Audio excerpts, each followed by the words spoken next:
mi motivador era la plata. Digamos que el objetivo que yo tenía era ser rico. Entonces, cuando tu objetivo es la plata, nunca es suficiente. Eso también lo aprendí en la casa y es que la plata no se vuelva un fin, sino un medio. ¿Por qué las empresas confunden tanto la caja con la utilidad? Entonces, usted tiene una compañía que vende 10.000 millones de pesos, tiene una utilidad de 1.000, entonces usted dirá, tengo 1.000. Pues resulta que esa compañía le pagan a 180 días, le tiene que pagar a los proveedores de contado y tiene un inventario de un año. Entonces, ¿qué le pasó a esa compañía? Pues en el PIG sí está mostrando una utilidad de 1.000, pero ¿dónde está la caja invertida? En un inventario de un año y en una cartera que no le han pagado sus clientes. Otro error bestial, garrafal, pero cotidiano, es mezclar la caja personal con la caja de la empresa. Usaste una palabra que me gusta mucho y es, nos lo dicen mucho, y eso desde el escritorio es muy fácil. Si vos le estás metiendo unos gastos a la compañía, me va a inventar la cifra de 10 millones de pesos al mes, pues ponete eso como salario. ¿Cuáles son las palancas que hay que mover financieramente hablando para vender lo mismo y ganar más? Y este es un error de muchas ANAs que hay en el mercado. O sea, los emprendedores cometen ese error y es, me cuesta 100, me quiero ganar 50, te le subo 50. Y al final ahí se deja mucha plata sobre la mesa.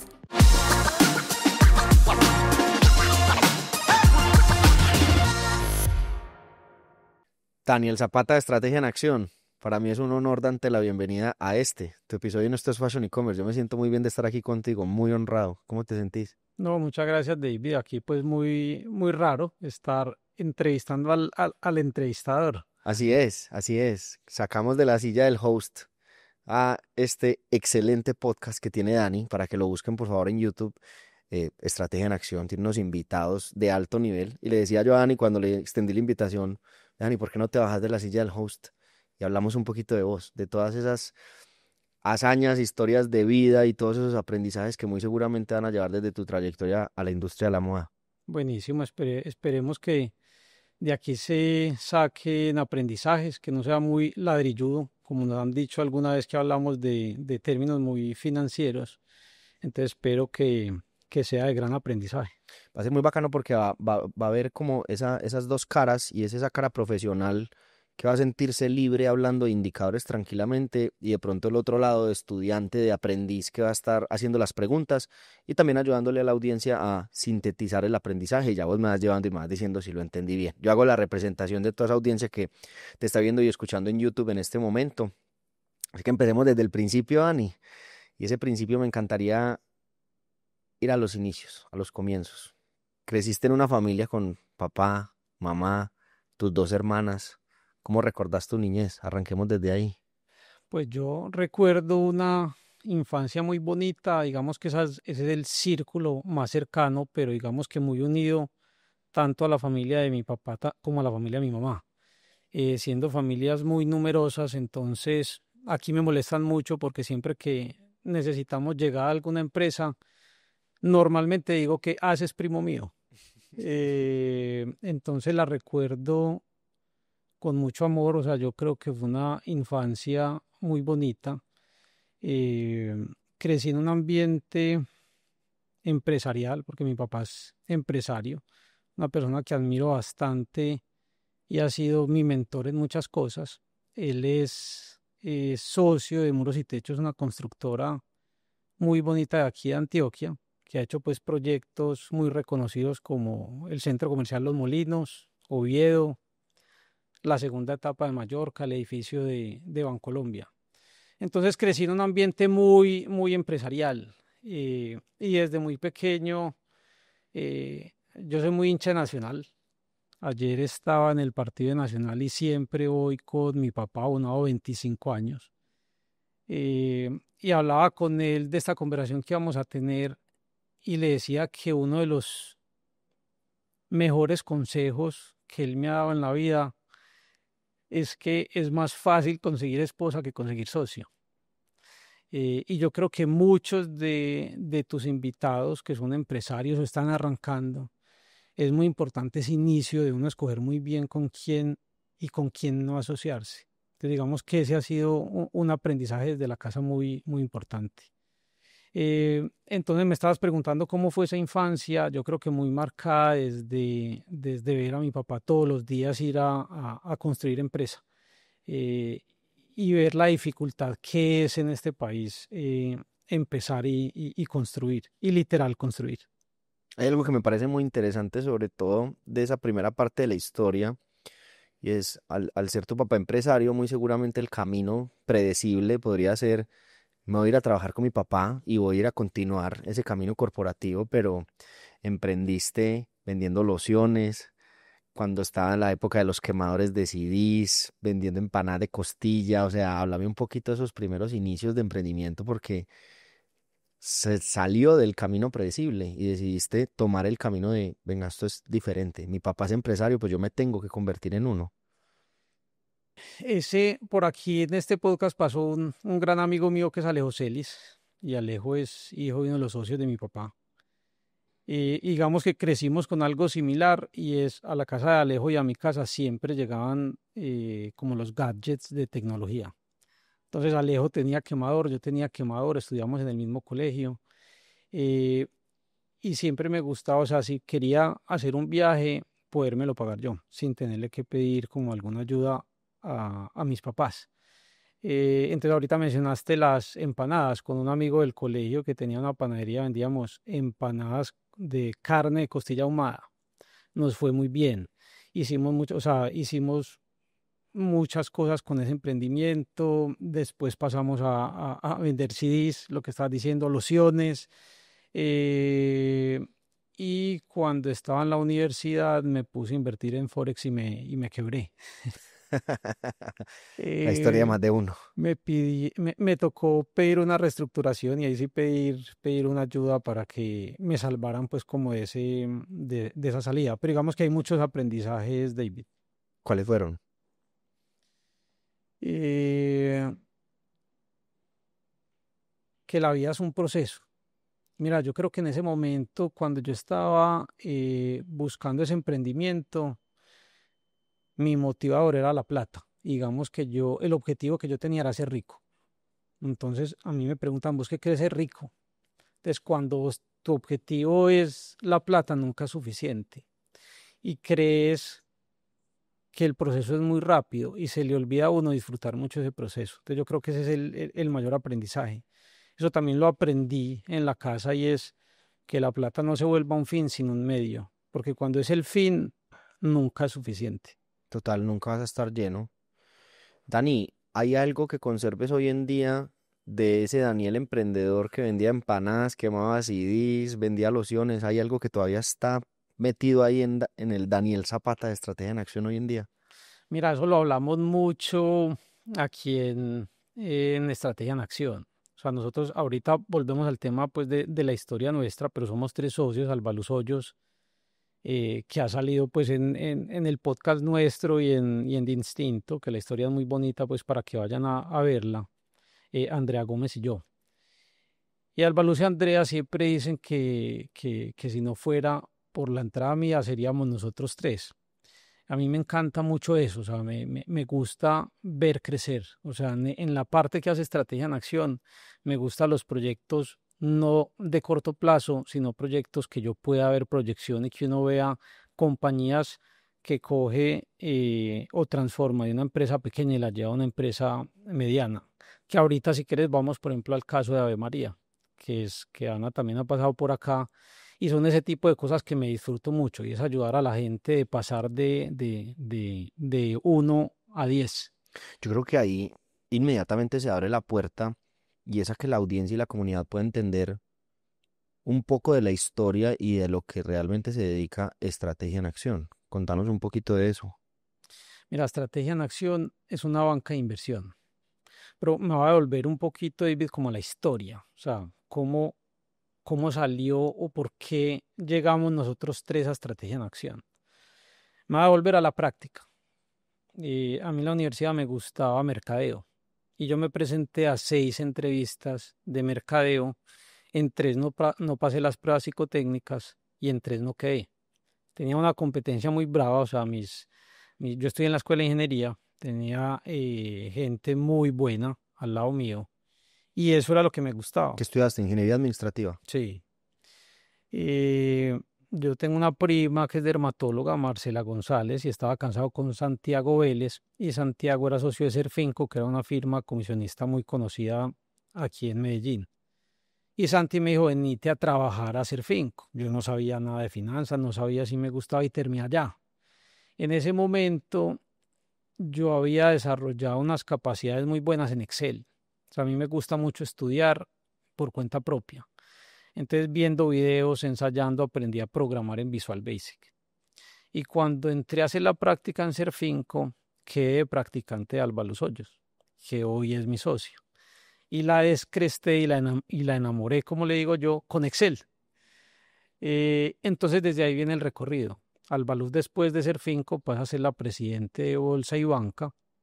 Yo entro como asistente de ella en Bolsa y Banca, que te contaba que me pusieron a escoger entre asistente de presidente o assistant to the president. Te imaginarás que escogí de cargo.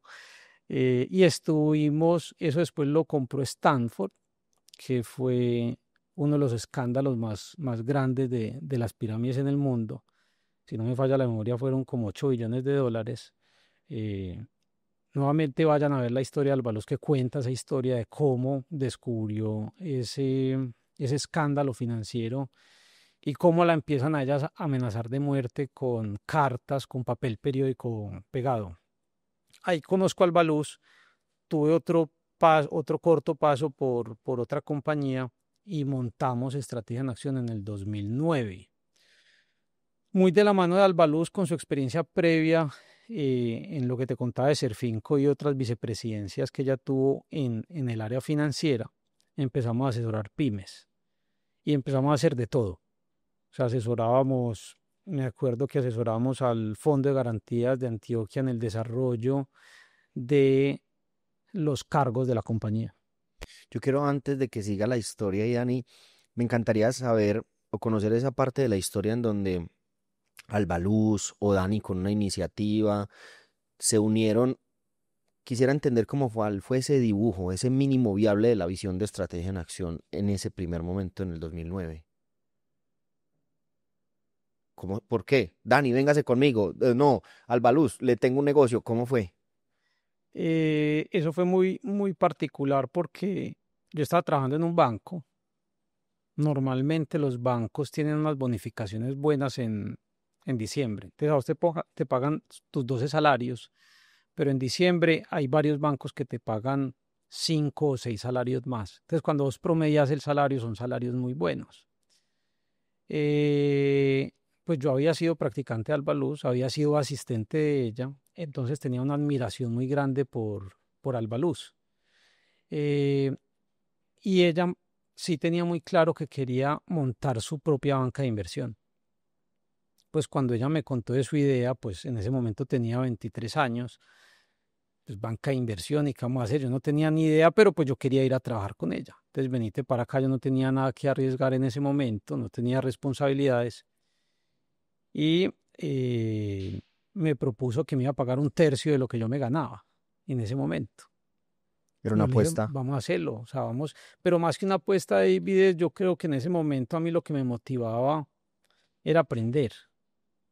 O sea, digamos que yo en ese momento no decía, me va a salir porque es que va a montar lo que es hoy Estrategia O en sea, en una Acción. línea de hechos, ahí ya habías aprendido la lección de que el dinero no era un fin, sino una herramienta. Total, total. O sea, yo creo que ahí estaba en un momento de tengo que aprender. ¿Y cómo absorbo mucho conocimiento? Usted puede hacerlo en un gran corporativo, pero se va a demorar mucho porque pues usted va a ser analista y va a hacer funciones de analista o pues me voy a una empresa desde cero como estrategia en acción a, pues yo tenía el título de gerente de proyectos, pero pues yo era el analista De junior, todero. el analista senior, el gerente, el que hacía las entrevistas, digamos que aquí éramos, al inicio éramos 5 personas.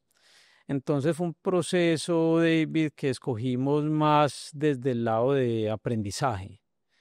Eh, yo en el trabajo que tuve, que fue el banco de crédito, que hoy es Itaú, ahí tuve la oportunidad de conocer muchos empresarios porque yo manejaba una línea de renting de vehículos. Entonces logré conocer muchos empresarios y ahí empezamos a desarrollar. Ahorita si querés te cuento de los proyectos de estrategia en acción. Que bueno, empecemos a entrar en esa parte. Y es que tengo un dato acá bien interesante y es, hoy en día han trabajado con marcas como Agaval, Agua Bendita, Bagger, Distriogar, Escape, Estudio de Moda, Expofaro, Levi's. O sea, eso realmente es una trayectoria bastante amplia. Y aquí me vuelvo un poco específico porque sé que hoy en día Estrategia en Acción atiende muchos sectores, ¿sí? Pero puntualmente llevándole a la comunidad de la moda, pues hoy destacan todos estos nombres. Entonces me gustaría como entender cómo han sido los retos de atender marcas pequeñas, empresas pequeñas en emergentes en crecimientos acelerados, como por ejemplo una Ave María, y atender un Agua Bendita, un Expofaro, que son grupos grandes. Mira, yo creo que eso también fue un proceso de cómo arrancamos, porque nosotros estuvimos muy enfocados al inicio en pymes. Pyme tiene mucha, o sea, digamos que puede tener muchas definiciones, pero para hacerlo en ventas, compañías que vendían entre 20.000 y 80.000 millones de pesos. Era como las empresas que nosotros atendíamos al inicio. Eh, y en esos inicios, lo que te decía, hacíamos de todo, entonces también hicimos mucho, eh, los financieros utilizamos muchas palabras en inglés que ahorita lo hablaba con el equipo y es, yo creo que las finanzas hay que volverlas muy fáciles porque es como las matemáticas en el colegio, o sea, hay cierta gente que le coge pereza a las matemáticas por lo complejas que se vuelven y los financieros a veces volvemos muy complejas las finanzas. Entonces lo que hemos tratado de hacer los últimos años es que las finanzas sean sumas y restas y tratar de no utilizar muchas palabras en inglés. Entonces en el inicio asesoramos también muchos emprendimientos. Entonces, digamos que entendimos y convivimos con los dolores y sobre todo los miedos del emprendedor, que es algo que a veces no comprende el asesor y es sobre todo el miedo que tiene el asesor. Entonces, digamos que por ese recorrido, este año vamos a cumplir 16 años. Entonces, hemos trabajado con ese gran corporativo que estás diciendo, una empresa como Of Course, eh, pero también trabajamos con Ave María desde que conocí a Ana, que vendía más o menos 6.000 millones de pesos. Entonces, la diferencia, ¿cuál es? Digamos que la diferencia más marcada es que normalmente el fundador es el gerente en esos emprendimientos o en las empresas más pequeñas. Y el equipo de trabajo que tiene no es de tan buen nivel como cuando encontrás una compañía más corporativa, pues que obviamente va a tener esa capacidad de tener un mejor nivel y normalmente el fundador ya no es el gerente de la compañía. Hay algo que me parece bien interesante también como para hacer un asterisco acá y es, hemos asesorado compañías, sin importar la talla, si es pequeña, si es grande. Quisiera en primera instancia entender cómo los asesora, cómo hoy Estrategia en Acción le ayuda, qué le ayuda a entender y cómo a una marca de moda, por ejemplo. Te voy a contar entonces o sea, que ahorita no te conté qué era estrategia en acción. Entonces somos una banca de inversión. Para explicar banca de inversión que a uno le preguntan, ven, ¿y dónde invierto? Nosotros no invertimos, no sabemos de bolsa. Banca de inversión es una traducción de investment banking. Lo que hacemos nosotros es asesorar en compra y venta de compañías o fusiones y adquisiciones. Esa es una línea. Otra línea es deuda estructurada, que nosotros la dividimos en nueva deuda o reestructuración. Y somos una banca muy rara porque las otras bancas de inversión no lo hacen. Y es gestión financiera. Es un tema de asesoría financiera que ahorita me gustaría que nos metiéramos ahí porque en varias empresas de las que mencionaste hemos hecho gestión financiera, inclusive en Ave María también lo hicimos y ahí hemos conocido los dolores y errores de empresas de sector moda textil.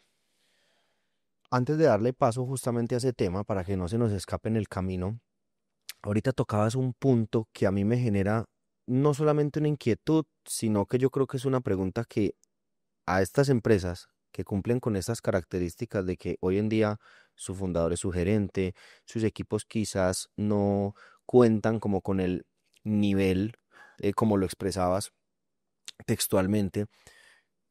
hay como una pregunta que trae una subpregunta y es,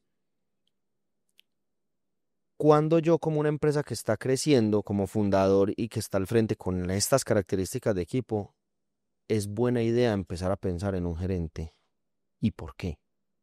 Es una pregunta muy compleja, o sea, eso no tiene una única respuesta,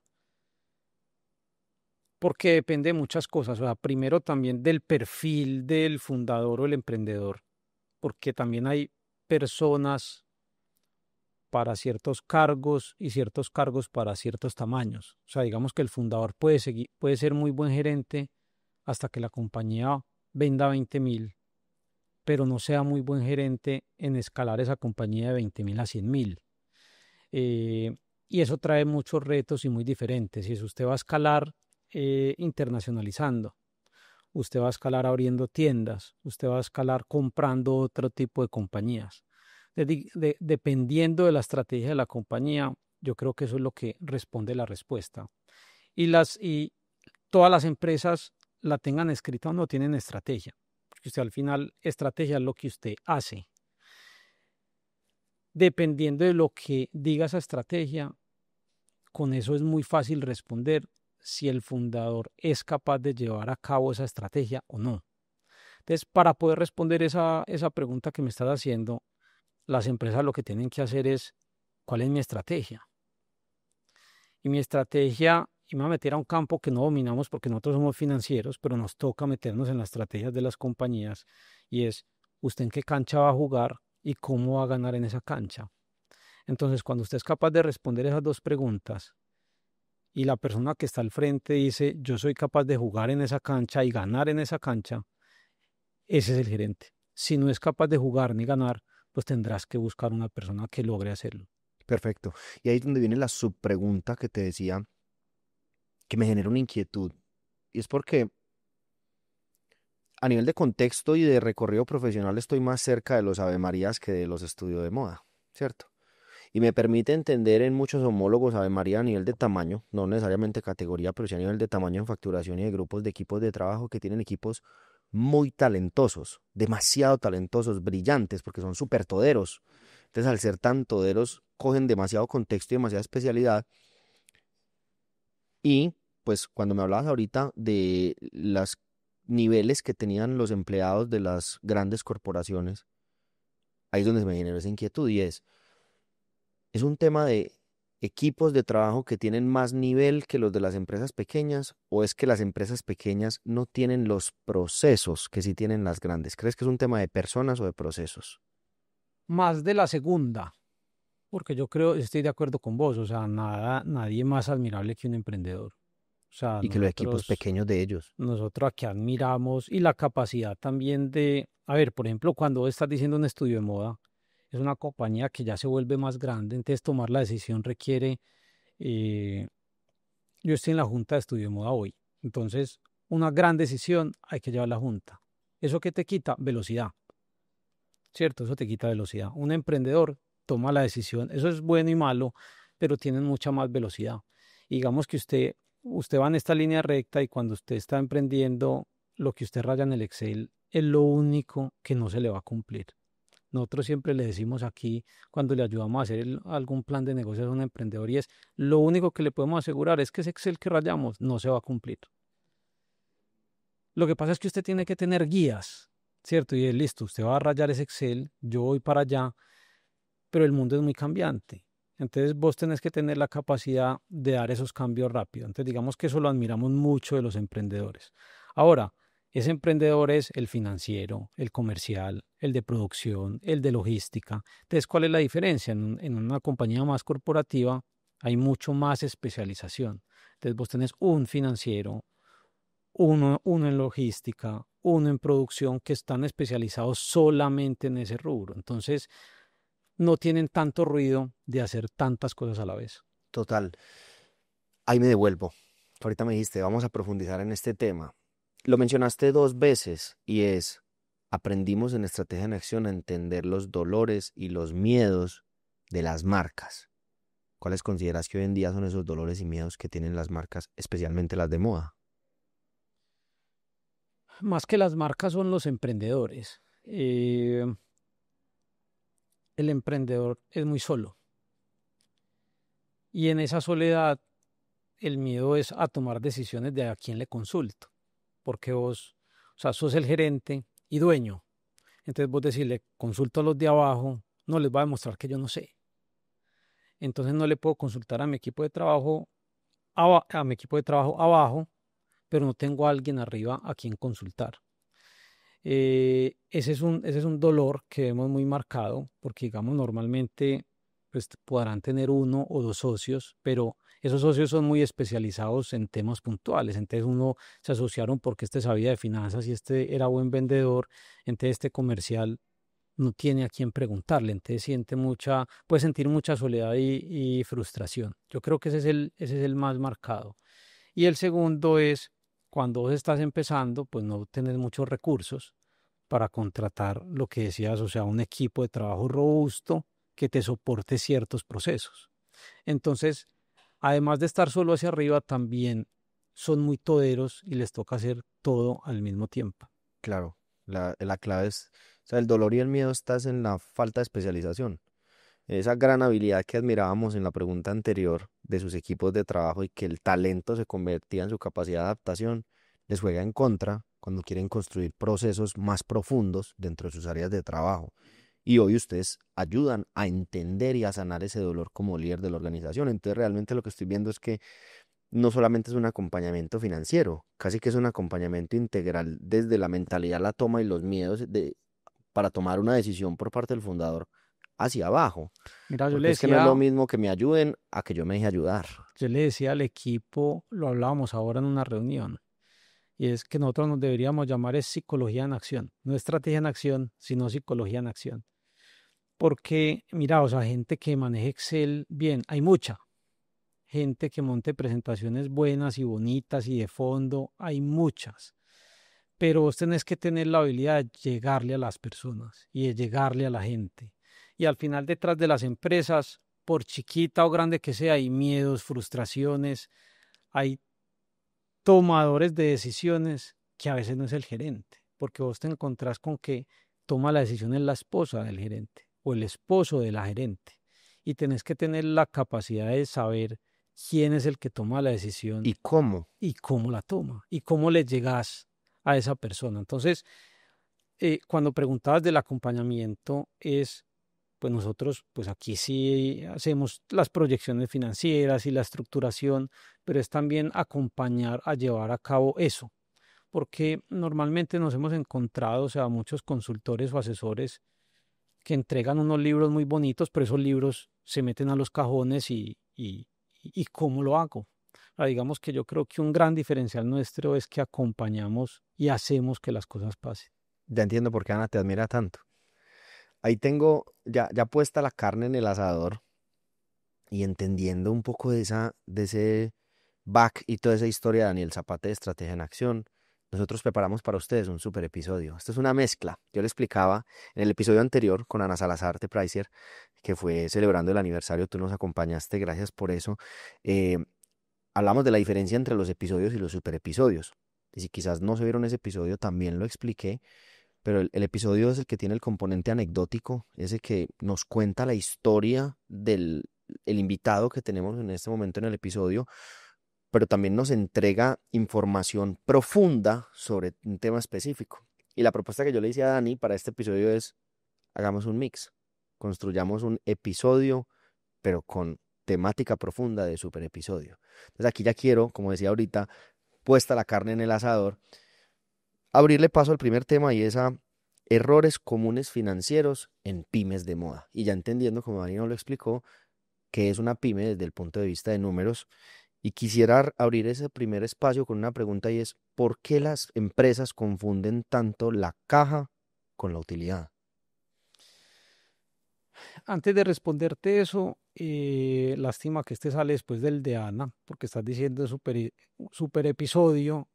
Aquí a Ana la admiramos mucho eh, y hemos tenido la fortuna de trabajar con ella y digamos que si no se lo han visto, otra vez la invitación a que se lo vean porque hay mucho conocimiento. Entonces, volviendo a tu pregunta,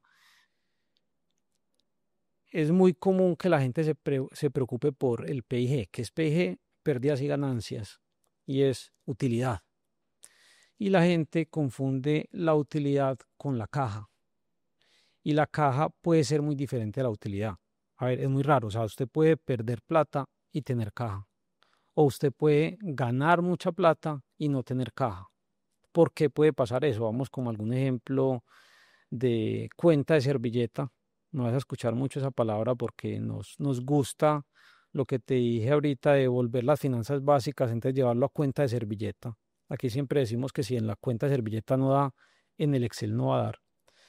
Entonces usted tiene una compañía que vende 10.000 millones de pesos y tiene una EBITDA de 1.000. Ahorita vamos a definiciones de EBITDA. Hablemos utilidad. Tiene una utilidad de 1.000. Entonces usted dirá, tengo 1.000. Pues resulta que esa compañía le pagan a 180 días. Le tiene que pagar a los proveedores de contado y tiene un inventario de un año. Entonces, ¿qué le pasó a esa compañía? Pues en el PIG sí está mostrando una utilidad de 1.000, pero ¿dónde está la caja invertida? En un inventario de un año y en una cartera que no le han pagado sus clientes. Entonces, usted tiene una utilidad de 1.000, pero tiene unas cuentas por cobrar y unos inventarios que le hace que usted tenga que ir a los bancos a pedir recursos. Entonces, digamos que ese es un primer, y yo no diría como error, sino falta de conocimiento en ese proceso de crecimiento, y es, ¿yo por qué tengo que ir al banco a pedir plata o por qué no me está alcanzando la plata si estoy dando utilidad? Y es porque solamente se fija en el estado de pérdidas y ganancias y no se va a la caja. Claro, y si lo vemos en términos un poquito más simples, el estado de pérdidas y ganancias es mirar el pasado y la caja es mirar el presente. ¿Sí? ¿Cuánto dinero dispongo de hoy? Es muchas veces como esa decisión de, así es que tengo que poner el dinero en un bien inmueble. ¿Es una buena idea? Depende. ¿Qué tan, volver un bien inmueble dinero en cuestión de segundos no es tan rápido como ir a sacarlo de la caja? O un inventario de un año, si lleva un año ahí es porque no fue tan sencillo convertirlo en caja. Entonces en ese primer ejercicio creo que lo logro entender. Ahí la pregunta que se une a ese tema es, ¿cuál es más importante? ¿La caja o la utilidad? Eh, Me quedé pensando, porque digamos que la respuesta rápida a la caja, pero al final una compañía que no genere utilidad no va a generar caja. Entonces yo creo que sí es muy importante eso, y es, la utilidad no es caja, pero la pérdida sí se puede convertir en caja negativa en el futuro. Porque te estoy hablando de un tema puntual, ¿cierto? Vos puedes perder plata un año y tener caja, pero si en el largo plazo perdés plata todos los años, no vas a tener caja. Entonces, volviendo a tu pregunta, la caja acompañada de utilidad. No sé por qué mientras me compartías esa definición, no sé si fue una analogía que vi en redes sociales, pero creo que encaja, ya tú me dirás, y es, la utilidad es la comida y la caja es el agua. Puedes pasar un par de días sin comer y vas a seguir vivo, pero no creo que puedas pasar un par de días sin agua y sin oxígeno, que es la caja. ¿Esa analogía hace sentido para explicar lo que nos estás diciendo? Yo creo que es una combinación, David, eh, porque al final la caja es un resultado de lo que vos hagas en una mezcla, que parte de eso es la utilidad. Porque entonces vos tenés el estado de resultados, que pasé lo fácil, ventas, menos costos, utilidad bruta, menos gastos, utilidad operacional.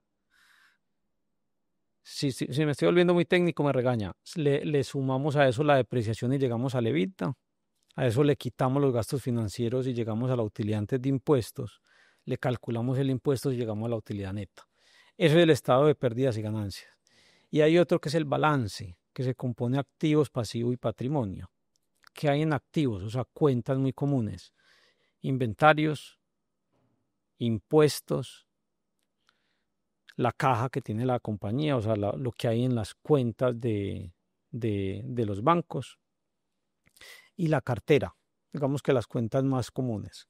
¿Qué hay en el pasivo? Deuda financiera, deudas a terceros, proveedores e impuestos. Entonces, cuando vos haces una combinación de ese balance y el PIG, el resultante es la caja. ¿Por qué me estoy extendiendo tanto en las respuestas? Porque yo no creo que la respuesta es que uno sea agua, o sea, que sea más importante el agua que la comida. Es, al final, si vos, lo que te dije hace un segundo, si vos no generas utilidad, si vos no generas utilidad en el mediano plazo, no vas a generar caja. Entonces creo que los dos son el agua y la comida. Tiene que haber una combinación perfecta entre las dos. Bien, creo que ya me logró quedar muchísimo más claro y qué bueno poder plantear esa analogía y decir, sí, pero venga, no las separemos porque un ser humano no solo puede vivir de agua ni solo de comida. Dani, dejando eso claro y pasando a otro tema, y es, yo creo que uno de los temas principales, y llamémoslo no temas, sino obsesiones principales de las compañías en crecimiento que tocaron sus 10.000 millones, que van en camino a él, es crecer, crecer, crecer y crecer. Siempre hablamos de este año crecimos tanto y en el pitch de somos una compañía que se dedica a la comercialización de prendas de vestir y crecemos en X dígitos al año. Y ese es como el punchline que los hace grandes. La verdad, si es tan bueno estar tan orientado al crecimiento o podría llegar a ser una trampa. Ahí sí te voy a responder muy rápido y no.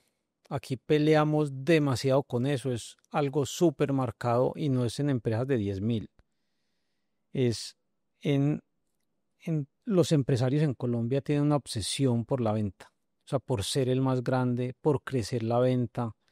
Y la obsesión nuestra es por rentabilidad. Vamos a un ejemplo que le pedí autorización a Ana Botero, a María, de hablar de números. Y yo conocí a Ana Botero cuando vendía 6.000 millones de pesos. Y su obsesión era crecer a toda costa. En ese momento su EBITDA era, si no me falla la memoria, el 10%. Y yo le dije, Ana, doblemos el EBITDA. O sea, es mucho más fácil, o no mucho más fácil. Centrémonos en doblar el EBITDA sin tener que doblar las ventas. Y es, volví a vender los mismos 6.000, pero no te gané 600, sino 1.200. Entonces, digamos que ahí te devuelvo la pregunta, ¿es usted qué prefiere? O sea, tener una compañía de 12.000 que se gane 1.200 o una de 6.000 que se gane 1.200. Una de 6.000 que se gane 1.200. Entonces yo creo que, y eso es lo que tratamos de transmitir a los emprendedores y a los empresarios. O sea, al final, entre más grande sea, también los problemas son mucho más grandes. Entonces yo creo que el enfoque sí tiene que estar centrado en la rentabilidad. Crecer sí, pero crecer de manera rentable. Y hagamos un paréntesis ahí, que es EBITDA. Expliquémosle a la comunidad con plastilina qué es este Voy a indicador. volver a desglosar ese PIG de una forma fácil. Ventas menos costos, llegamos a la utilidad bruta. A esa utilidad bruta le quitamos los gastos de administración y los gastos de venta. Dentro de esos gastos de administración y gastos de venta hay dos rubros que se llaman amortizaciones y depreciaciones.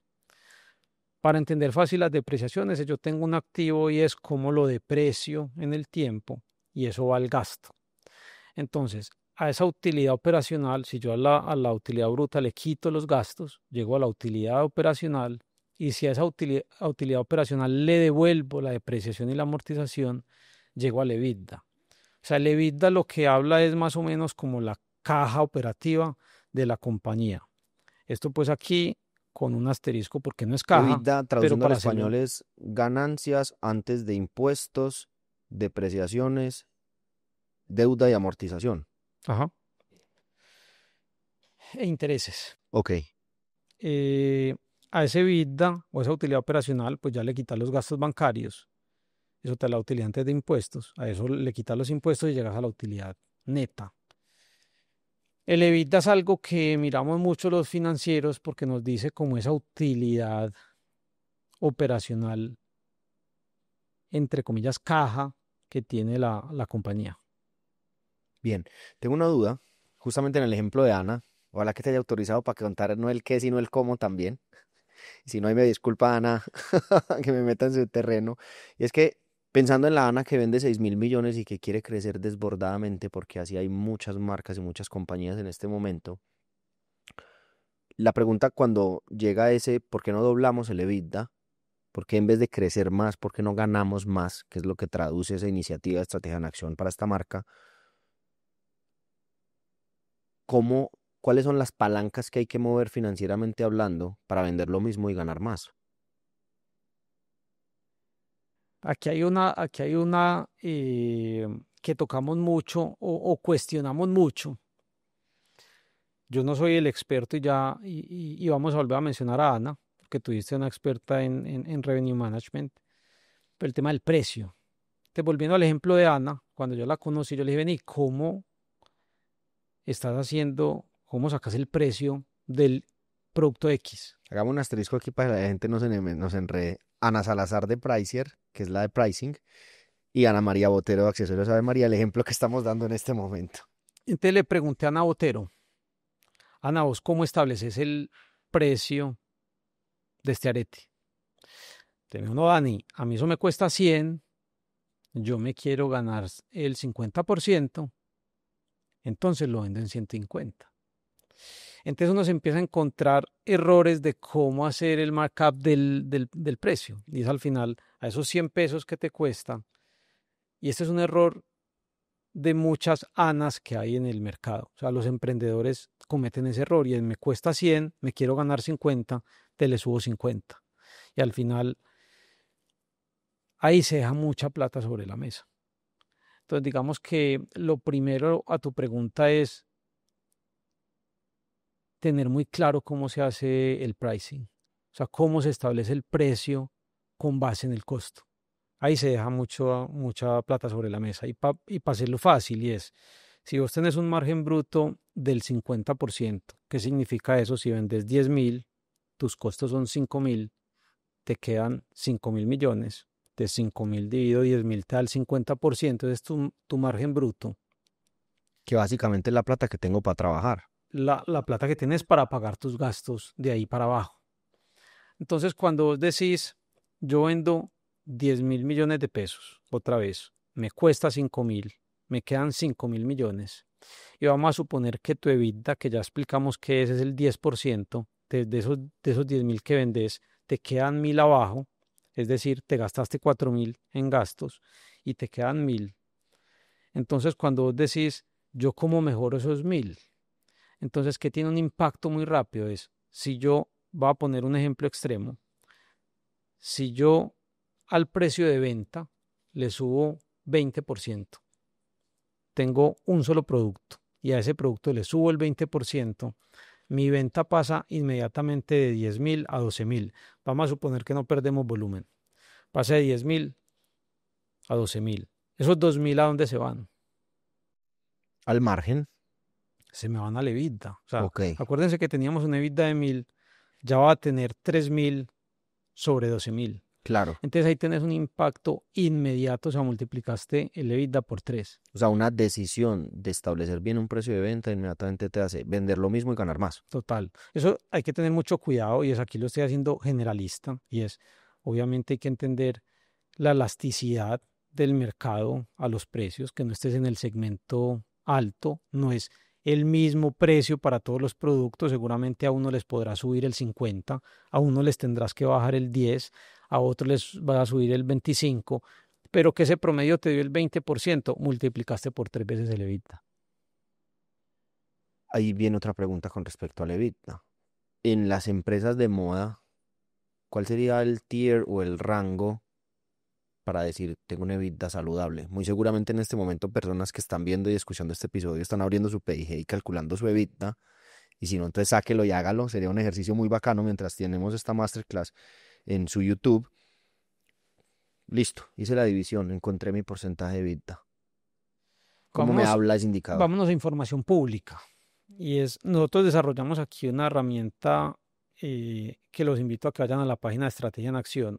Ahí hay un segmento de reportes y ponen el NIT de la compañía y eso les saca un análisis de las empresas.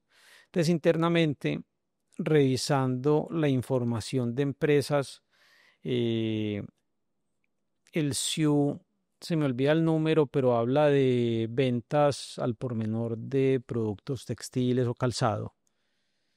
Reportan más o menos 700 compañías cuando uno mira el margen bruto promedio de esas compañías, está más o menos en el 40%. ¿Reportan dónde? ¿A super Super sociedades? sociedades, perdona, super sociedades. Eso es información pública. Ese margen bruto está en el 40%. El margen EBITDA con la información pública es muy difícil de leer por una norma contable, que es la NIF 16, que esto sí va a ser muy ladrilludo, pero básicamente es los arriendos se activan.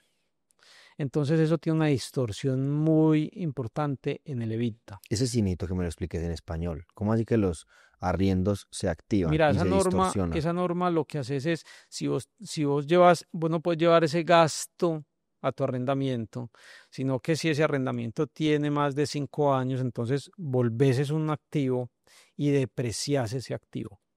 Eso es lo que dice esa Ok. norma, sino que no me quiero meter a hacerlo muy técnico porque sí es bastante ladrillo. Entonces, si nos vamos a la utilidad operacional, el margen operacional de estas compañías está en el 8%. Si me preguntas a mí qué margen debería uno perseguir, lo que pasa es que pues en ese sector hay de todas las clases y sabores.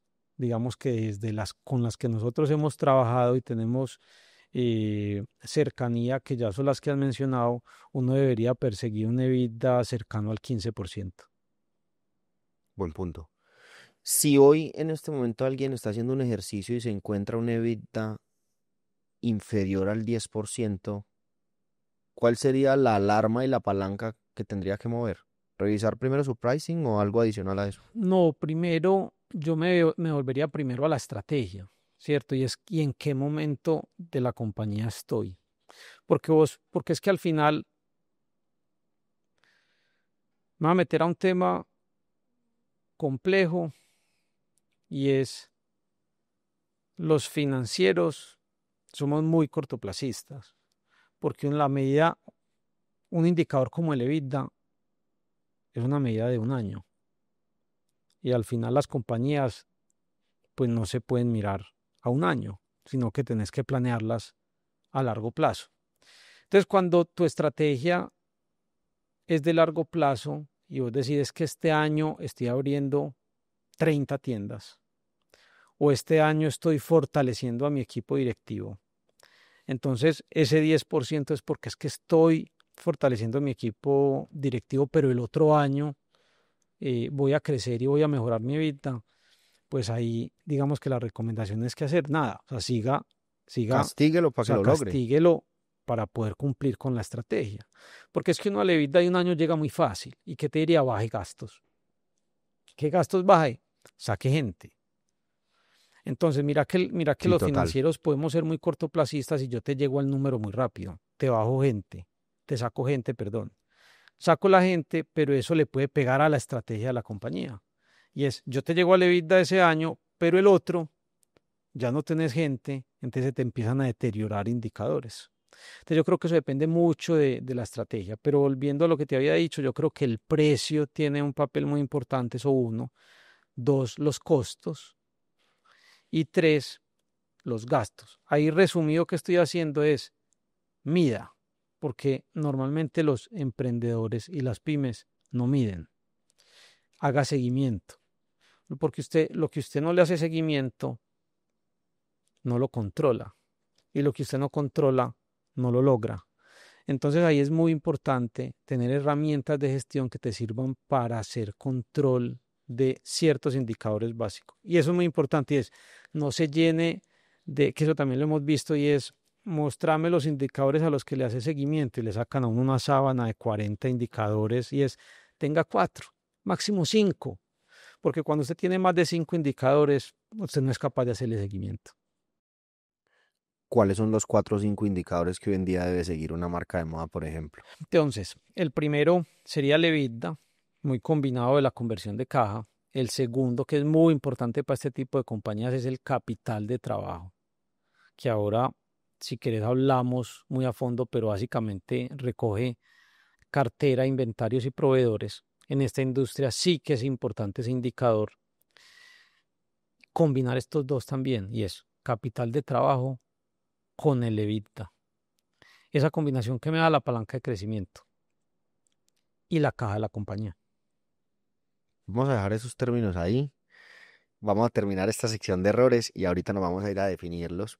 Y es otro error bestial, garrafal, pero cotidiano, es mezclar la caja personal con la caja de la empresa. ¿Qué tanto eso hoy en día afecta al crecimiento o a la sostenibilidad de una compañía a largo plazo que se siga cometiendo ese error? David, eso es muy común porque al final, cuando vos estás emprendiendo, normalmente los emprendedores no tienen salario, sino que todos sus gastos personales los paga la compañía. Entonces, cuando no se logra separar la operación, que es ese EBITDA, o sea, cuando vos al EBITDA le empezás a involucrar gastos que no van relacionados con ese EBITDA, te empezás a perder de la compañía si me está dando o no me está dando. Pero resulta que hay un montón de gastos que no son operacionales, sino que y no son de la compañía y se empiezan a mezclar las cajas. Entonces es un error que vemos mucho en empresas en crecimiento. ¿Cómo desligarlo?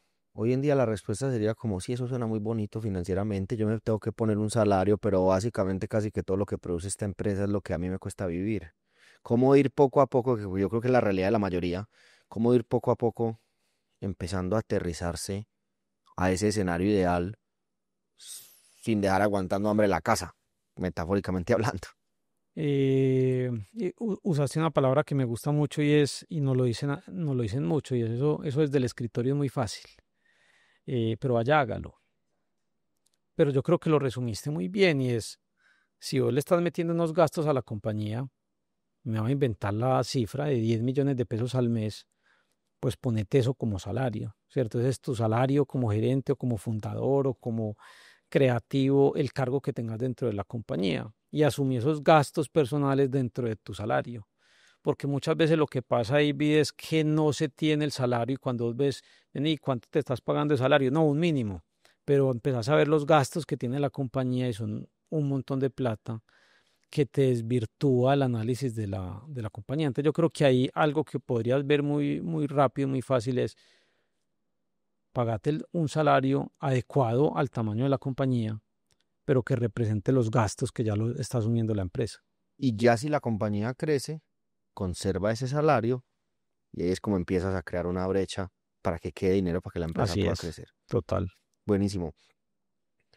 Hablemos de esas herramientas de gestión. Tocaste ese punto importante, es toda empresa pequeña, como los llaman, como los tienen clasificados acá en Estrategia en Acción, que me mostrabas un documento increíble, que se lo pueden ver en la herramienta de la página de Estrategia en Acción, y es como estos tamaños de empresas, XS, S, M, L y XL, que son estas marcas que están distribuidas en volumen de facturación y en tamaño, pero hay algo que afirmas y es todas, desde las pequeñas hasta las XLs, deben tener herramientas de gestión, ¿sí? Y partiendo de estos 5 conceptos que me dabas ahorita, hubo uno que sobre todo me caló en la llamada y es el comité financiero. ¿Qué es un comité financiero y cómo lo puedo implementar como en esas diferentes tallas que hay de compañía? Entonces ahí para decirlo de las tallas es, y decir como en dónde la estamos catalogando para ahorita hablar como de indicadores, o sea, las S son entre 0 y 20.000. Esto es una calificación o una categorización nuestra, no es que así sea, 0 y 20.000, S, M entre 20.000 y 100.000, L entre 100.000 y 1 billón y XL mayor a 1 billón. El comité financiero eso suena muy sofisticado, pero nosotros lo que le decimos aquí también a los clientes es nosotros no tenemos la fórmula de la NASA. Y lo que te decía, que aquí lo que hacemos son sumas y restas. Normalmente las compañías saben lo que tienen que hacer, sino que como están metidas en el día a día, necesitan a alguien. Y este es un ejemplo que utilizamos mucho. Cuando usted vive en una casa y tiene un cuadro torcido, usted no lo ve, pero llega a la visita y le ve el cuadro torcido. Entonces usted a veces necesita ojos externos que le vean ese cuadro torcido. ¿Qué hace el comité financiero? Es poner a la gente a conversar. Suena muy bobo, pero cuando las compañías empiezan a crecer, y empiezan lo que hablamos al inicio, a entrar al gerente de operaciones, al de mercadeo, la gente deja de hablar y el de mercadeo se va por mercadeo, el de producción se encarga de esto, el de finanzas y se desligan todos y no hay muy buena comunicación. Ese comité financiero lo que hace es poner a la gente a que entienda las finanzas de la compañía. O sea, que no solamente la responsabilidad financiera quede en el financiero. Y ahorita lo hablábamos y es ese comité financiero lo combinamos con una herramienta de gestión que nos parece muy importante y es la tesorería.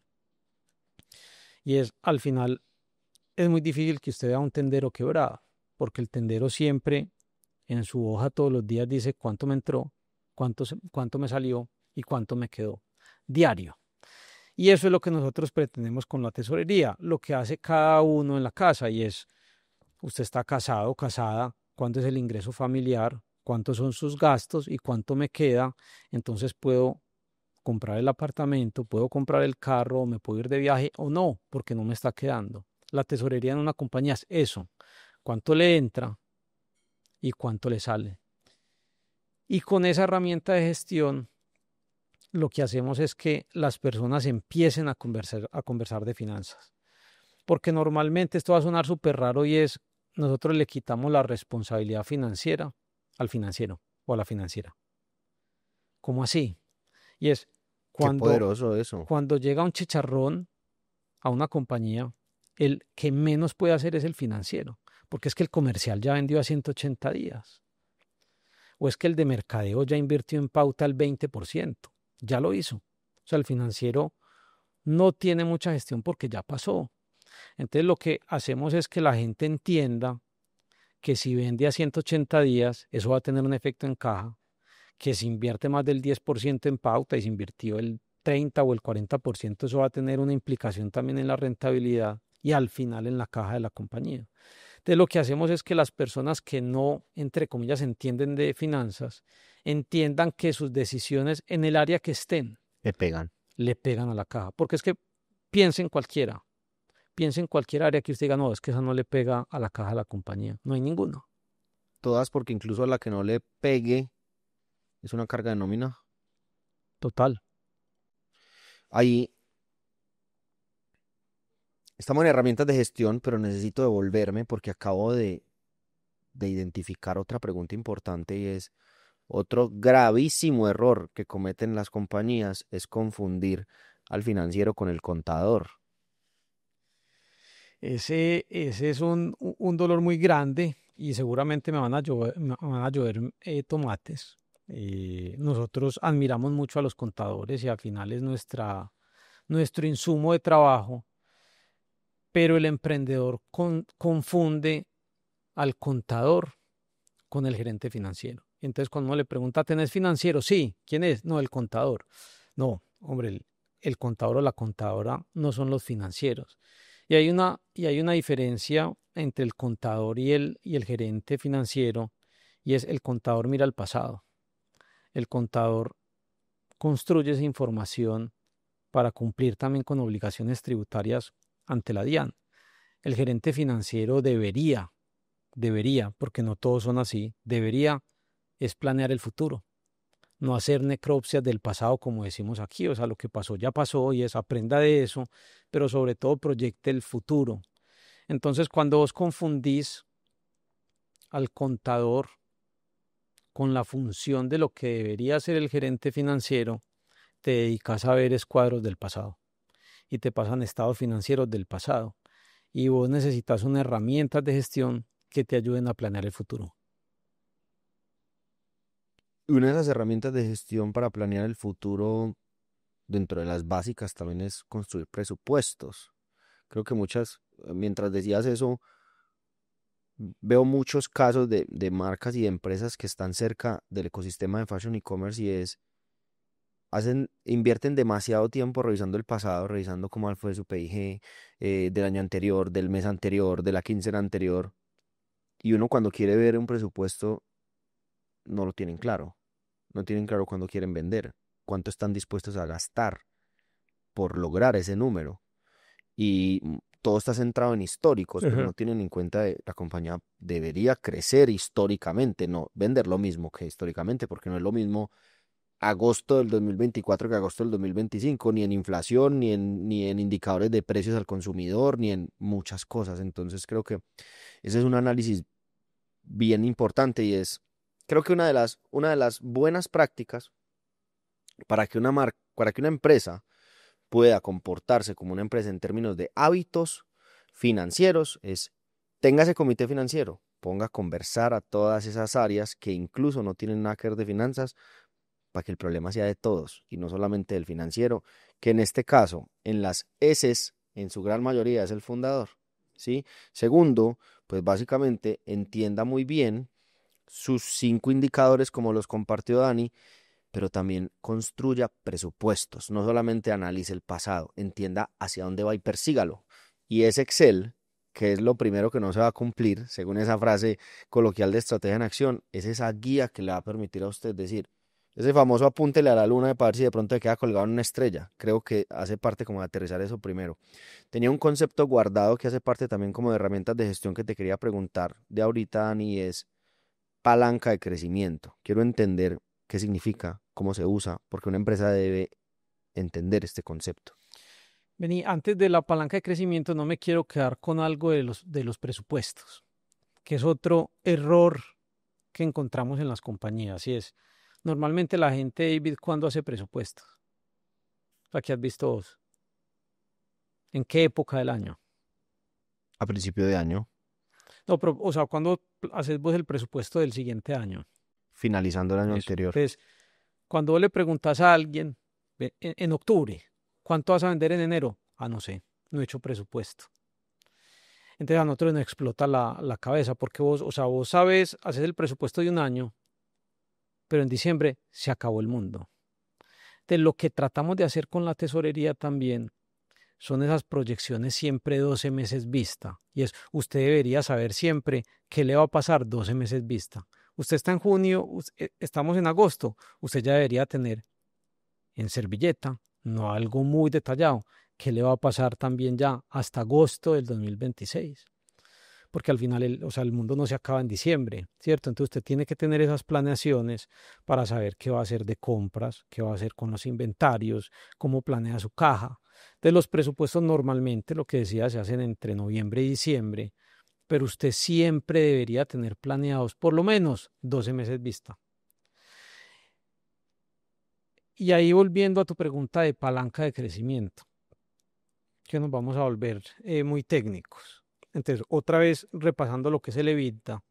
Cuando yo ese EBITDA lo divido sobre la venta, calculo el margen EBITDA.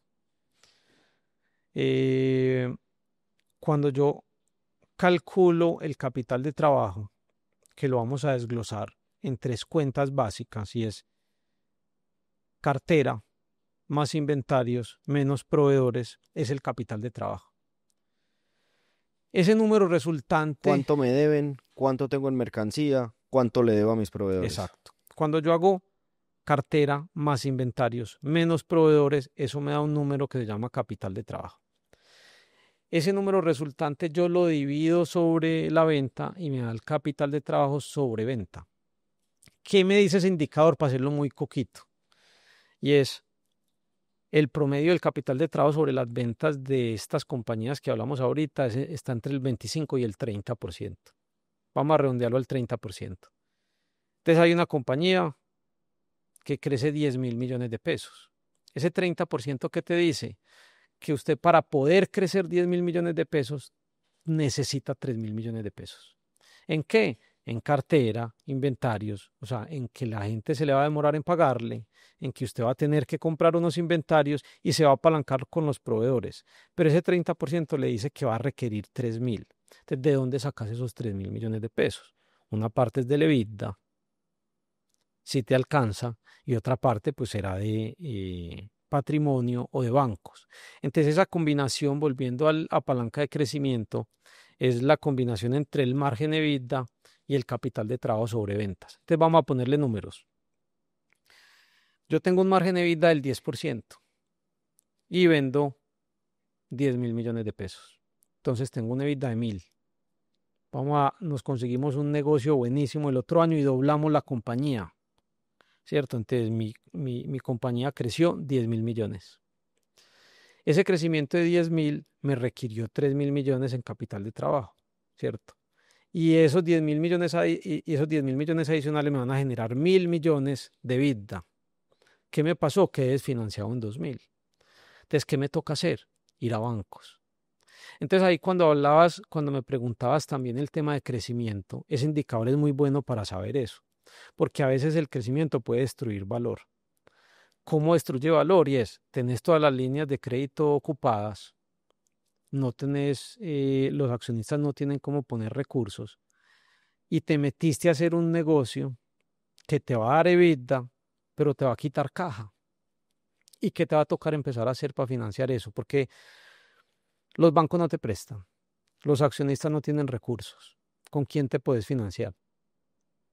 Círculo cercano, El círculo cercano no te presta. ¿Con quién más? con proveedores. Entonces, empieza el primer problema, banderas rojas. Entonces, el proveedor que te había dado 60 plazos, 60 días de plazo, le empezás a pagar a 90 y a 100 y te empezás a vencer. No te alcanza. ¿Con quién más te apalancas? Con su propia caja, No tenés caja. con el inventario. El inventario te está pidiendo caja. Entonces hay otra que utilizan mucho y es con la DIAN. Entonces le Sí. dejan de pagar los IVAs, las retenciones en la fuente y se empiezan a vencer con la DIAN, con una caja que no es de uno. Además que se lo cobran a tasa máxima de usura.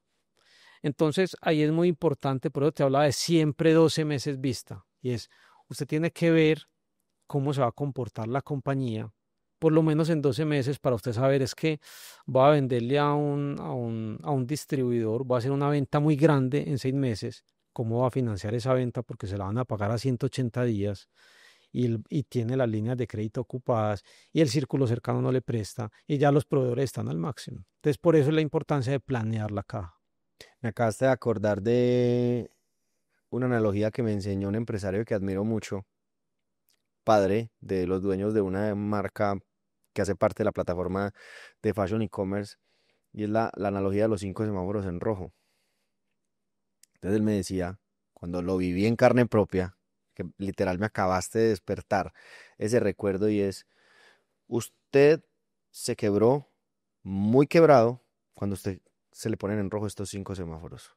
Cuando usted se gasta la plata que tiene en el banco, cuando usted vende todo el inventario que tiene, cuando usted un banco ya no le presta, cuando usted sus inversionistas o usted como inversionista ya no tiene cómo conseguir más capital, y cuando usted se gasta la plata de la DIAN. Ahí estás muy quebrado. Total, total. Eso yo creo que son 5 banderas pues muy rojas que uno ve que está en problemas. Además, yo creo que para nosotros es muy fácil saber si una compañía está en problemas cuando uno se mete al área de tesorería. Cuando uno, cuando uno mira y se sienta con el tesorero o la tesorera de una compañía y lo ve apagando incendios, es una bandera súper roja. O sea, lo que decimos aquí, gimnasia financiera. Va a ser va a utilizar una frase que es muy fuerte, pero tiene mucho fondo y nos la dijo un empresario que admiramos mucho acá, y es que un gerente pobre es un gerente bruto. ¿Cómo así? Y es cuando un gerente no tiene caja, ¿qué hace? Opera todo el día, apaga incendios. Entonces, lo que decías ahorita, me apalanco con este proveedor para pagar esto que tengo. Abrir un hueco para tapar otro, como dicen Saco esta aquí. tarjeta de crédito para poder hacer un avance para pagar la otra tarjeta de crédito. Entonces, el gerente se dedica a apagar incendios y no a la estrategia. Entonces, por eso es tan importante y los que conocen de estrategia en acción y de pronto no han escuchado es para nosotros la caja es la herramienta más importante, no solamente de la compañía, sino que le permite al empresario, al gerente o a los gerentes de las otras áreas poder hacer lo que deberían hacer y no apagar incendios. Sabes que hay algo muy bacano, y es una contratesis que se vivió en el episodio de tu amigo Alejandro Celis, tercer episodio de este canal, por si se lo quieren ver. Alejo decía, un equipo con plata es un equipo mediocre, porque pierde creatividad, porque pierde recursividad. En cambio, un equipo sin plata es ese equipo que está todero, construyendo, creativo, sacando cosas de donde ni siquiera existen, pero trayendo esa analogía, miren que son dos conceptos totalmente diferentes. No, pero mira, pero son similares. O Ok, sea, porque mira, o sea, yo entiendo lo que dice Alejo y estoy de acuerdo. Y es cuando en estos emprendimientos, cuando hacen una inversión y levantan recursos de fondos de private equity o o el fondo que sea, y levantamos 10 millones de dólares. Entonces, cuando tenés 40.000 millones de pesos en tu cuenta y tenés que ir a comprar una trapeadora, no vas a comprar la más barata. Cualquiera, es que tenemos 40.000 millones en la cuenta. Entonces, compre la que sea. Ahora, no estoy de acuerdo, es en que el no tener plata y apagar incendios hace que la gente no se pueda dedicar a la estrategia. O sea, usted tiene que tener una cierta medida, pero cuando usted está en rojo todos los días, todos los meses, usted no es capaz de sacar una compañía eso es adelante. en modo No es capaz. supervivencia. Y hablando justamente de esos retos, creo que uno de los retos que tienen las empresas que hoy se encasillan en esta problemática que acabamos de hablar, y es no saber cuándo tomar la decisión de cerrar una tienda. Y entiéndase cerrar una tienda, cerrar un canal de retail físico, un canal digital, una exportación, una cuenta clave, un distribuidor.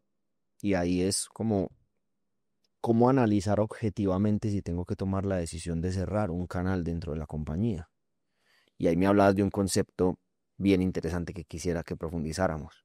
Ese tema de tiendas nos apasiona mucho acá porque hemos hecho análisis en varias compañías.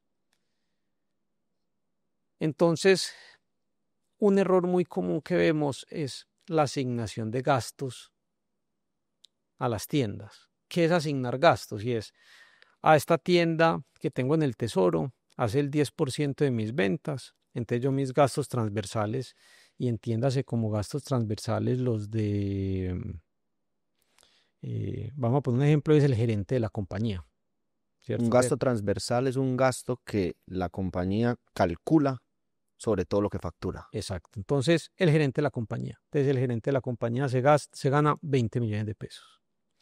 Entonces, esa tienda vende el 10% de la compañía, entonces a esa tienda le asignan 2 millones.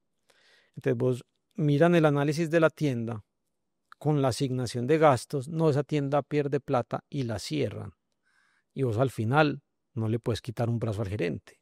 O sea, el gasto del gerente de los 20 millones de pesos sigue, cerres o no cerres esa tienda.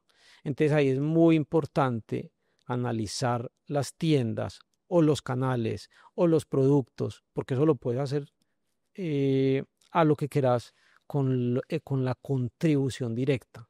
Lo más fácil de entender es una tienda y es cuánto me vende la tienda, cuánto es el costo, esa es la utilidad bruta de la tienda, cuáles son los gastos directos de la tienda, que son muy fáciles de sacar, es el personal que tiene la tienda, los servicios, el gasto de arrendamiento, administración, gastos bancarios, que ese es un gasto que en el PIG va por debajo del EBITDA, pero nosotros lo subimos, que es el gasto bancario, y es aquí es muy en el tipo de compañías que asesoras en la adquirencia, y es vos tenés un datáfono, pasas una tarjeta de crédito, en promedio te cobran el 2%, dependiendo de si sos grande, puedes conseguir entre el 1.1, 1.3 y se te puede ir hasta el 2%, y cada transacción que pasa por el datáfono te cobran el 2%, y ese es un gasto que sí o sí te lo cobran para poder operar. Y otro que subimos nosotros de gastos financieros a gastos operacionales es el 4 por mil. Usted para poder operar en Colombia tiene que pagar 4 por mil. Eso es un gasto operacional. Entonces esos gastos directos de esa tienda. Hablando de esos comisiones, para hacerte un pequeño asterisco, es también las comisiones de los asesores y esas horas extras que hacen que en una tienda la gran Total, mayoría del tiempo total, exceden las horas de trabajo. total. O sea, todo lo que va a la nómina asociada a esa tienda. Entonces eso te da una contribución de la tienda. Pero entonces ahí viene lo que nosotros llamamos full cash cost, y es esa contribución directa de la tienda, vos le tenés que cargar el gasto financiero del capital de trabajo que tiene esa tienda. Entonces vamos al ejemplo que teníamos ahorita, y es, yo tengo un 30% sobre las ventas, ¿cierto? Mi compañía vende 10.000 millones, esta tienda vende el 10%, o sea, vende 1.000. Entonces, ¿qué capital de trabajo tiene esa tienda si vende 1.000? 300 millones. ¿cierto? Entonces eso quiere decir que o yo puse esos 300 para financiar esa tienda o los presté con un banco.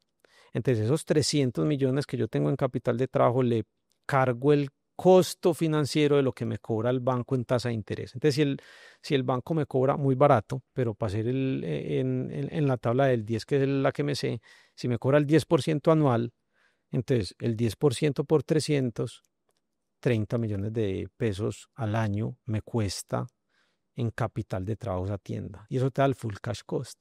Entonces eso te da una idea muy importante de operacionalmente cuánto me contribuye la tienda.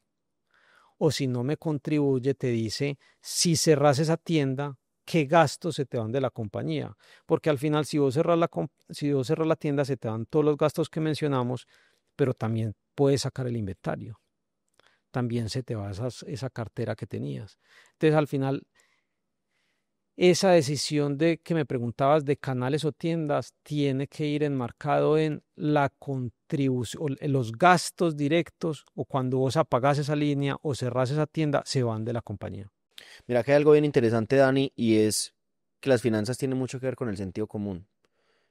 Y en el ejemplo que acabaste de dar es, si ese 30% que es el capital de trabajo en el ejemplo que venimos desarrollando en todo el episodio, ese 30% tiene que salir o del dinero propio que usted tiene para poder financiarlo, es decir, desangraste algo de la compañía para poder llevar a cabo ese proyecto de esa venta que quieres crecer, o lo sacaste de algún lugar. Y ahí tengo una perspectiva que es muy familiar en el lenguaje colombiano de las empresas, y es, te llega aquí una compañía, Daniel, yo jamás he pedido dinero prestado en un banco. Todo ha sido a punta de reinversión y hemos crecido tanto. ¿Qué interpretación te da cuando te llega una empresa con esa afirmación? Me va a volver a algo que he hablado mucho, y depende de la estrategia, ¿cierto? Tenés una estrategia de crecimiento acelerada, pues no te vas a poder repartir dividendos. O sea, tenés que reinvertir los recursos para poder crecer, porque es que la caja no es ilimitada y los bancos te acompañan hasta cierto punto. Pero si vos a un banco le mostrás un Excel diciéndole que cada año te vas a doblar, pues el banco va a decir, pues, no te va a creer. O sea, te va a creer el 10% de lo que me estás pintando ahí, y ese 10% de lo que le pintas al banco no te alcanza para tu crecimiento. Entonces yo creo que depende mucho de la estrategia de David, y si tu estrategia es voy a ganar en este mercado y va a requerir una inversión en apertura de tiendas, pues sería muy lógico que te estés repartiendo dividendos en la medida que estás creciendo aceleradamente. Yo creo que depende mucho del momento. Ilógico y casi que imposible, que las matemáticas no te darían.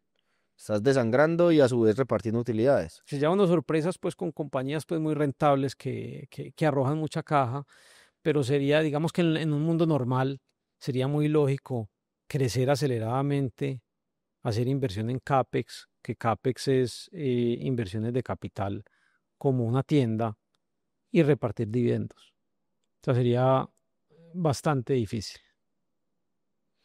Dani, como para empezar a aterrizar como toda esta información que le hemos compartido a las personas, sabemos y queremos hacer una aclaración de que este es un súper episodio que tiene información técnica y profunda, y que los invitamos a que, si quizás algún concepto no les está quedando claro, aquí abajo en la descripción les dejamos un timeline con todo el temario en donde ustedes van a poder revisar. No entendí bien el EBITDA, váyase al segundo tal, el minuto tal, y ahí Daniel se lo va a volver a explicar. No entendí bien palanca de crecimiento, aquí en el timeline lo va a ver, así que utilice esta herramienta, está en la descripción, y aproveche. Si lo está viendo en YouTube, suscríbase en la campanita aquí abajo, y si lo está escuchando en Spotify, también tenemos el mismo timeline, funciona igual, se conoce como capítulos, y agréguelo a su lista de favoritos. Aclaración.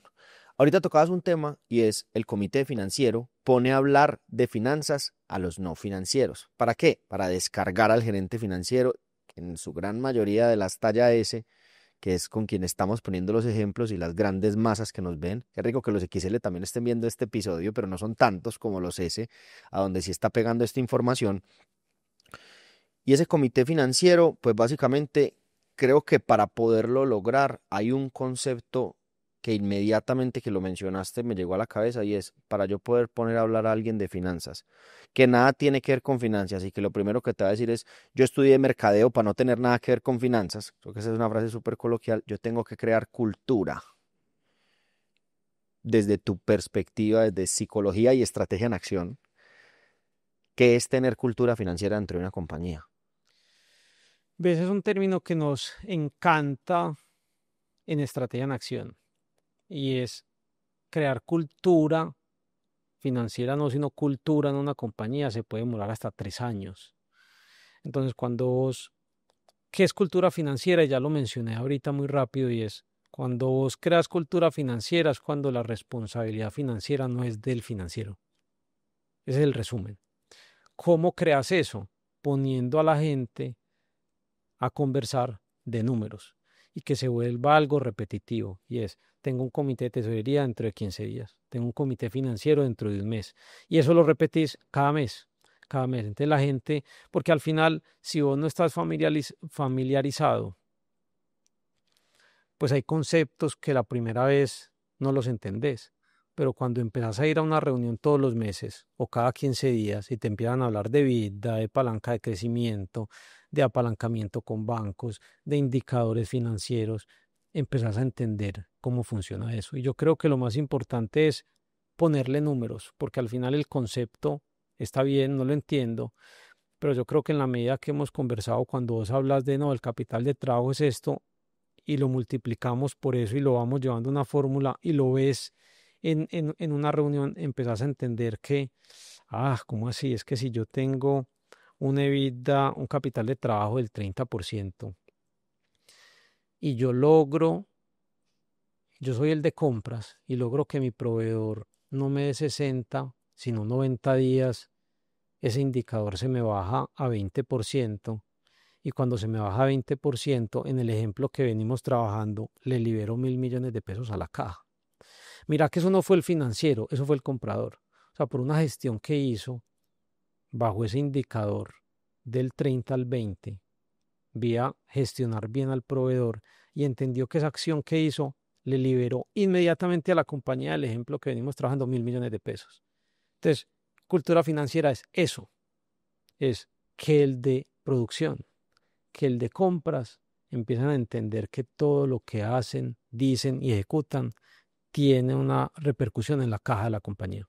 Y es muy bonito porque mientras me lo explicas y también con la autorización que nos dio Ana María Botero de Accesorios Ave María para... Voy a hacer una corrección porque me regañó en el evento. Y también con la autorización que tenemos de Ana María Botero de Ave María, de compartir como todos estos aprendizajes que han tenido a través de este proceso con Estrategia en Acción. Es muy bacano hoy en día, yo que he tenido la oportunidad de asesorar en varias ocasiones estratégicamente en el mundo e-commerce, Ave María, como hoy sus analistas e-commerce, sus webmasters, sus directores de mercadeo, sus community managers, construyen campañas de descuentos o de lanzamientos protegiendo el margen de contribución y promediándolo. Eso es un ejemplo de cultura financiera. Que la persona de mercadeo te diga, vamos a salir al aniversario de la marca. Y este mix de descuento nos conserva el margen mínimo de contribución que debemos proteger. Y ahí hay cultura financiera donde todos están protegiendo esos indicadores. Me voy a ir a un último tema, Dani, para que no queden en el aire. Creo que hay muchas cosas, este episodio se puede prestar para muchas partes. Súper bienvenido todas las conversaciones que queramos generar a partir de ahí. Y es en el término de volverme atractivo para un banco. Partamos de todas aquellas empresas, incluso inferior a 2 años, que es como la gran mayoría de las empresas que no tienen acceso a banca, pero que ya van llegando a eso. Entonces ya vamos llegando a los 2 años, ya tengo los ingresos y la trayectoria, porque esto no es un tema de cuánto vendes, tú puedes vender mucho en el primer año de tu compañía, pero un banco lo mínimo que te va a pedir son 2 años con un registro mercantil y una cámara de comercio, ¿cierto? Y unos movimientos bancarios. ¿Cómo me vuelvo yo atractivo para un banco? ¿Cómo comienzo a construir mis indicadores financieros para que el banco, cuando yo vea ese 10% que metafóricamente me compartías que creía de lo que yo le reportaba, pues sea viable para empezar a adquirir un crédito? Mira, David, esa pregunta es súper interesante y es muy difícil dependiendo en el segmento donde estás conseguir financiación de los bancos. Cuando vos sos muy pequeño, es muy difícil que encontres líneas de crédito en bancos, porque para el banco es muy importante la historia. Entonces, si vos estás empezando, vas donde el banco y le dices, no, tenés que tener 2 años de historia o tenés que tener 2 años de estados financieros y entregame por favor un activo inmobiliario para que respalde el crédito. Es como no estoy empezando, no tengo nada, solo tengo esta idea, entonces digamos que por eso es complejo. Entonces, más que prepararse, cómo volverse atractivo al banco, es errores que hemos visto en presentación a bancos de empresas. Y es dejarle esa responsabilidad solamente al contador o al financiero. Entonces nos encontramos dependiendo del tamaño y vas a presentarle al banco, entonces el contador le manda los estados financieros. Esa fue la presentación. O el gerente financiero. Y al final para el banco es muy importante el carácter del socio, porque el banco le presta a la empresa, pero a su vez lo respalda es el socio. Porque si la empresa le va mal o está en dificultad, para el banco es muy importante el carácter del socio y es el que él va a ver que le va a responder en las malas. Entonces ahí es muy importante y es a los emprendedores, a los gerentes, ese tema de presentar y relacionarse con los bancos no les gusta y le dejan esa responsabilidad a su financiero o contador. Yo creo que ahí es una invitación de no hay nadie mejor que el fundador o el gerente para que cuente la historia y sobre todo hacia dónde va la compañía. Porque es que el banco no le presta al pasado. O sea, el banco le presta es hacia dónde va la compañía. Y nadie mejor que el fundador, que es el que sabe el sueño y la estrategia para contarle al banco. Entonces yo creo que lo primero es dejar esa pereza de acercarse al banco desde los fundadores o los gerentes de las compañías. Eso uno. Dos, con la rigurosidad que hemos hablado de hacer comités financieros o comités de tesorería y tener indicadores y mostrarle al banco de esto es lo que hago yo, así hago seguimiento. Estos son mis 5 indicadores o medidas de reina que decimos aquí y con esto sé que mi compañía está bien o no. Estas son mis proyecciones. El banco dice, esta compañía está organizada. O sea, ante una crisis, una compañía tan organizada va a tener de dónde sacar para darle la vuelta a la compañía. Entonces, lo primero es contar esa historia de cómo se hacen cómo se construyen las cosas al interior. Lo segundo, David, que es muy importante y normalmente no lo cuentan, es cuál es el equipo de trabajo que tiene la compañía. O sea, cuáles son las personas clave.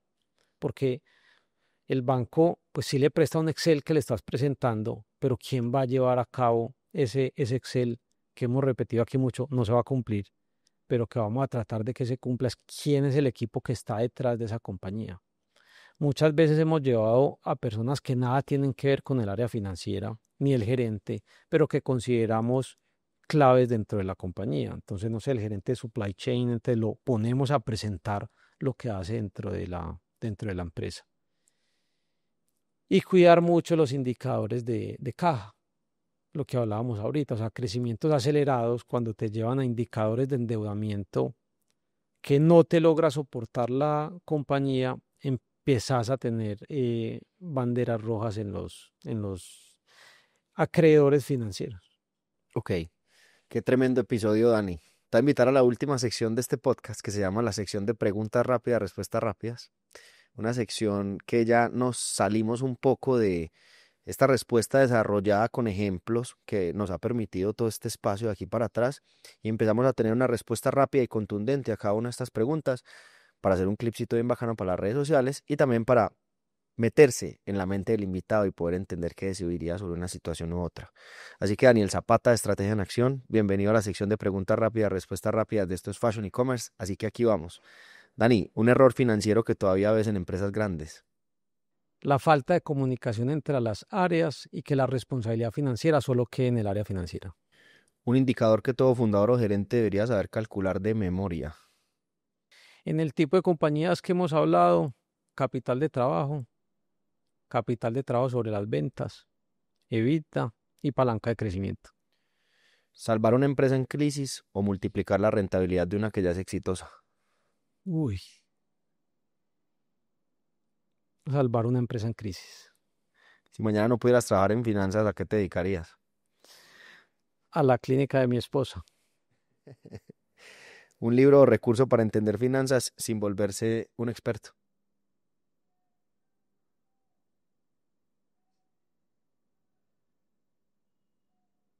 De finanzas no he leído libros David, pero tengo otro que me gusta mucho y hace mucho énfasis en la psicología en acción, y es el ego es el enemigo.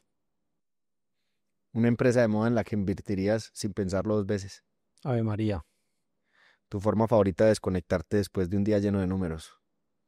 la bicicleta. Completa la frase. En finanzas, lo que nunca debes hacer es...